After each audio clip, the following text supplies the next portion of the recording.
You're mentioning kind of the practical takeaways like box breathing. When would you incorporate box breathing? Is that before a game? Is that like timeouts? At a dead ball, shooting free throws. So yeah, I'm assuming this isn't something you're doing in a game, but like in a timeout or before a game. You could do it before the game. Box breathing is typically done when an individual is sitting down. Now, what I like to do with athletes or have them do is I like to bring the understanding of breathing into their warm-up. And I also have to be conscious that when I'm working with some athletes, when I mention the word pre-match anxiety, they immediately say, I don't have pre-match anxiety. So now I never mention the word pre-match anxiety.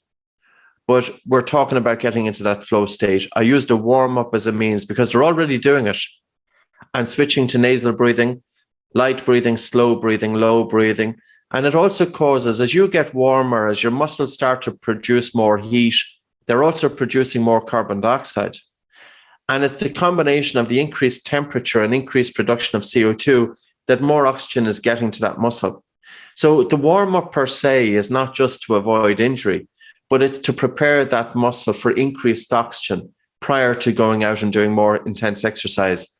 But we typically do use it to change the states, but then to bring in a few breath holds. Now, you could have an athlete, say, for instance, going to the game and they're feeling a little bit ramped up. Why not do some box breathing? Breathe in for 4 seconds, breathe, hold your breath for 4 seconds, breathe out for 4 seconds. And something else that I think is really important, depending on the personality of the athlete. I'm an introvert, even though it mightn't sound like now, because I talk about this subject because I kind of know it and I enjoy it. But at a party, I'm not going to be the guy roaming around the room. I'll be stuck in a corner somewhere, maybe talking to one person. That's all I'll do. I have to be conscious of conserving my own energy. And if I go to do a public presentation, I'm going out on stage and talking to a big audience, I don't want to talk to anybody before the event. I'll arrive, I'll bring my attention inwards, I'll sit in the corner and I'll hide there, and I use my own, and I want to hold on to every bit of energy that I have.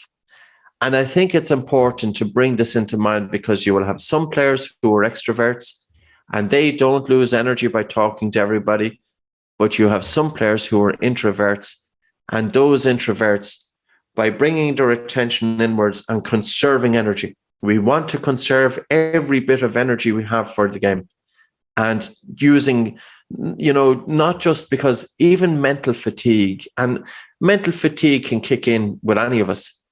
But if you think that most points are scored, regardless of the sport, in the last 5 minutes, most points, meaning that one team is after getting tired, not just physically, but they've got tired mentally. It's not just enough to train the body. We have to train the brain.